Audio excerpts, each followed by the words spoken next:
Assalamualaikum warahmatullahi wabarakatuh. Mahatma Gandhi pernah berkata, masa depan bergantung dengan apa yang kita lakukan hari ini. Berhubung kita dalam proses pembelajaran, semoga kita selangkah maju di masa depan yang akan mendatang. Bersama saya Agus Firmansyah di proses presentasi kali ini. Di kali ini, saya juga ditemani oleh rekan-rekan saya yang bernama Saiful Rizki dan Saiful Islam. Kami akan membahas tentang menjelajahi keadilan dalam tatanan hukum. Keadilan adalah pilar utama dalam setiap sistem hukum. Presentasi kali ini, kami akan membedah konsep keadilan dari definisi filosofis hingga implementasinya, serta tantangan yang dihadapi dalam penegakannya di Indonesia. Kami akan membahas teori-teori fundamental, hubungan antara hukum dan moral, serta peran kolektif dalam menciptakan keadilan substantif.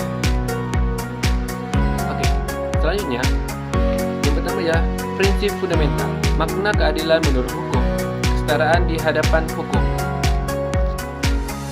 Secara yuridis, keadilan berarti setiap individu, tanpa memandang status, latar belakang, atau kekuasaan, harus menerima perlakuan yang sama dan setara di mata hukum. Prinsip ini adalah fondasi dari negara dalam demokratis. Yang pertama ialah hukum harus ditegakkan secara objektif dan tidak memihak. Yang kedua, melindungi hak dan kewajiban dasar warga negara.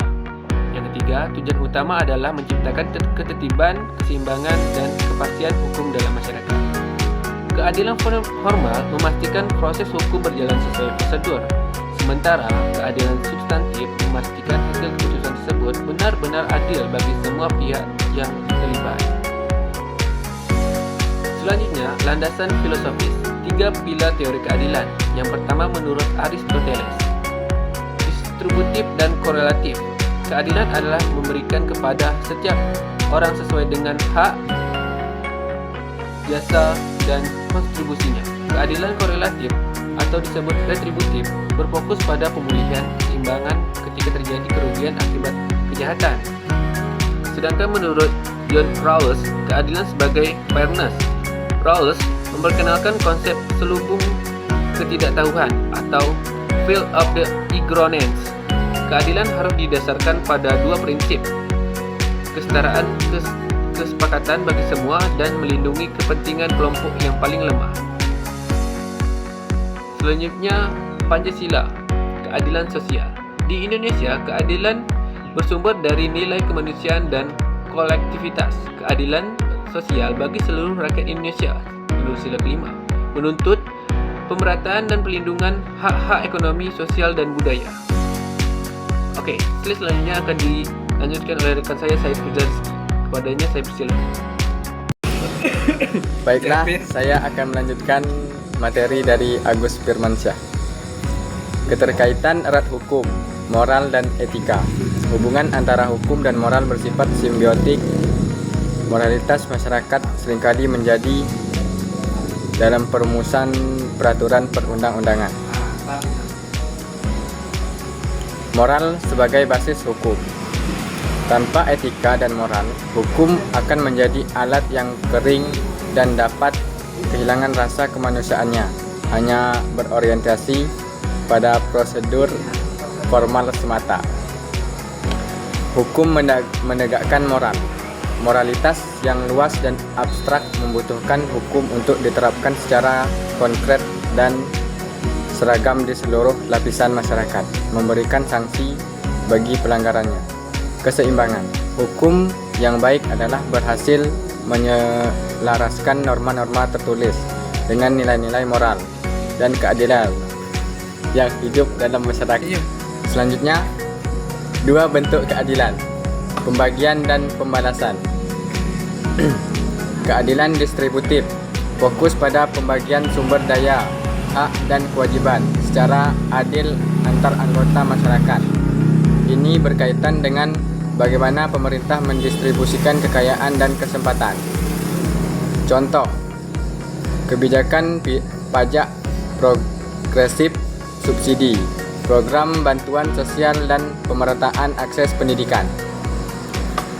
Prinsip kebutuhan bagi yang memerlukan dan jasa bagi yang berkontribusi. Keadilan retributif atau korektif. berorientasi pada pemulihan ketidakseimbangan yang terjadi akibat tindak pidana. Intinya adalah memberikan hukuman yang setimpal dan proporsional kepada pelaku kejahatan. Tujuan memberi efek jera, memulihkan kerugian korban, dan menegakkan kembali tatanan hukum yang dilanggar. Proporsionalitas. Hukum harus sepadan dengan beratnya kejahatan yang dilakukan. Oke, selanjutnya, hukum sebagai sarana rekayasa sosial. Selain mengatur, hukum juga berfungsi sebagai alat perubahan sosial. Pemerintah menggunakan peraturan perundang-undangan untuk mengarahkan perilaku masyarakat menuju cita-cita yang lebih baik. Membentuk perilaku. Peraturan seperti Undang-Undang Anti Korupsi atau Undang-Undang Lingkungan Hidup dirancang untuk mengubah kebiasaan lama dan membentuk tatanan sosial yang lebih etis dan berkelanjutan. Visi pembangunan. Hukum menjadi kendaraan untuk mencapai visi pembangunan nasional, termasuk dalam isu kesetaraan gender dan inklusi sosial, mendorong masyarakat progresif. Mekanisme adaptasi. Hukum harus adaptif terhadap perkembangan zaman dan kebutuhan masyarakat yang terus berubah, memastikan relevansinya dalam menghadapi tantangan baru. Selanjutnya, keadilan sosial dalam konstitusi dan praktik, cita-cita bangsa yang tertuang dalam Undang-Undang Dasar 1945. Keadilan sosial bukan sekedar retorika, melainkan amanat konstitusional yang termasuk dalam pembukaan dan pasal 3334 Undang-Undang 1945. Ini menurut negara untuk memberikan kesejahteraan bagi seluruh rakyat tanpa terkecuali. Pemerataan kesejahteraan, memastikan hasil pembangunan dinikmati secara merata, bukan hanya oleh segelintir elit perlindungan. Kelompok lemah, negara wajib memberikan kesempatan yang sama dan perlindungan khusus bagi kaum marginal, ketimpangan. Hukum, sayangnya, masalah kesenjangan dan ketimpangan masih menjadi momok kasus. Si miskin mencuri kakao, PS kasus korupsi kelas kakap sering menyoroti adanya diskriminasi implisit dalam penegakan hukum. Baiklah, slide selanjutnya akan dilanjutkan rekan saya Saiful Islam. Baiklah, saya akan melanjutkan dari teman saya itu Said Firza Rizky, tantangan penegakan resolusi progresif. Yang pertama, masalah ketimpangan hukum. Faktor-faktor seperti korupsi, pengaruh kekuasaan, dan integritas aparat yang lemah menjadi penyebab utama tidak meratanya keadilan. Hal menimbulkan krisis kepercayaan publik terhadap institusi hukum. Peningkatan transparansi dan pengawasan internal serta eksternal. Yang kedua, hukum progresif Sadji Petra Harjo.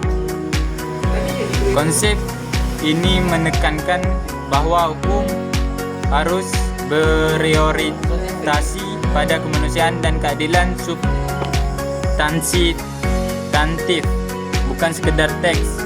Hukum harus fleksibel dan berani keluar dari formalitas demi menolong manusia. Hukum harus menjadi alat untuk kebaikan, bukan belenggu yang menjerat rakyat kecil. Yang ketiga, peran hukum adat. Hukum adat yang berfokus pada musyawarah dan perdamaian diakui selama tidak bertentangan dengan UUD 1945. Ini untuk memperkuat rasa keadilan lokal dan penyelesaian konflik yang humanis, keseimbangan sosial dan integrasi nilai-nilai lokal. Selanjutnya, peran kolektif dalam menegakkan keadilan. Keadilan adalah tanggung jawab bersama. Masyarakat, aparat, penegak hukum, dan media memiliki peran krusial dalam memastikan hukum ditegakkan secara adil. Yang pertama, media massa. Media membentuk opini publik dan pengawasi proses hukum. Kewajiban media adalah menyampaikan fakta secara objektif tanpa menggiring opini yang menyesatkan atau merugikan pihak tertentu. Yang kedua, partisipasi masyarakat. Masyarakat harus taat hukum, melaporkan pelanggaran, dan partisipasi aktif dalam pengawasan publik. Kesadaran hukum yang tinggi memperkuat budaya keadilan. Yang ketiga, integritas aparat. Aparat menegakkan hukum. Polisi, jaksa, hakim harus menjunjung tinggi integritas, bebas dari korupsi, dan berorientasi pada nilai kemanusiaan seperti yang amanatkan hukum progresif. Baiklah, saya akan melanjutkan. Dari teman saya itu Said Firza Rizky, tantangan penegakan resolusi progresif. Yang pertama, masalah ketimpangan hukum. Faktor-faktor seperti korupsi, pengaruh kekuasaan, dan integritas aparat yang lemah menjadi penyebab utama tidak meratanya keadilan. Hal menimbulkan krisis kepercayaan publik terhadap institusi hukum. Peningkatan transparansi dan pengawasan internal serta eksternal. Yang kedua, hukum progresif. Satji Petra Harjo. Konsep ini menekankan bahwa hukum harus berorientasi pada kemanusiaan dan keadilan substantif, bukan sekedar teks. Hukum harus fleksibel dan berani keluar dari formalitas demi menolong manusia. Hukum harus menjadi alat untuk kebaikan, bukan belenggu yang menjerat rakyat kecil. Yang ketiga, peran hukum adat. Hukum adat yang berfokus pada musyawarah dan perdamaian diakui selama tidak bertentangan dengan UUD 1945. Ini untuk memperkuat rasa keadilan lokal dan penyelesaian konflik yang humanis, keseimbangan sosial dan integrasi nilai-nilai lokal.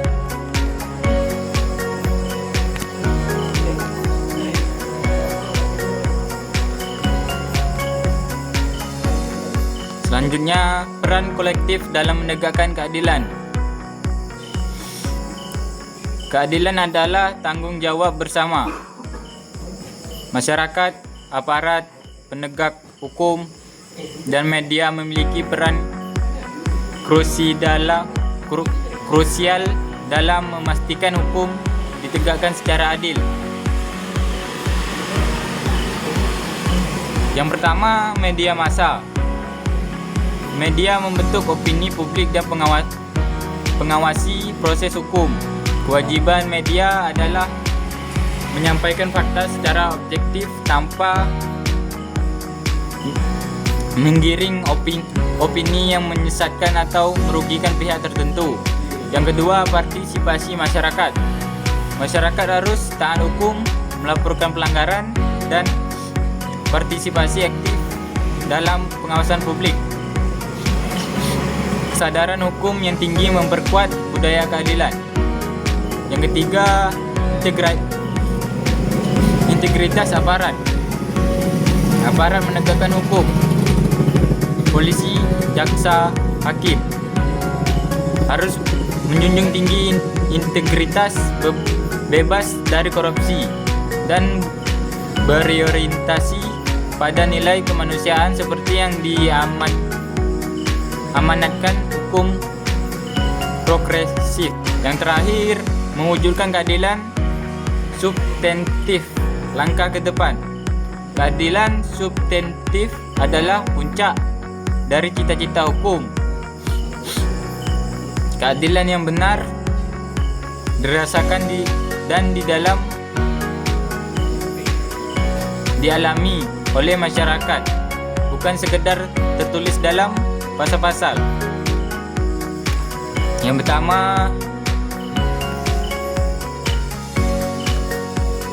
reformasi total, pembaruan sistem hukum yang lebih responsif dan menghilangkan praktik diskriminatif di semua lini penegakan. Yang kedua, edukasi dan peningkatan pendidikan hukum bagi kesadaran masyarakat agar mereka mampu mengenali dan memperjuang hak-haknya. Yang ketiga, penerapan hukum progresif, menghadirkan hakim dan jaksa yang berani mengesampingkan formalitas demi mencapai putusan yang adil dan humanis. Tujuan hukum bukanlah untuk memanjarkan orang, tapi untuk membebaskan dan menolong semua mencapai hidup yang adil dan bermartabat. Sekian dari saya. Terima kasih.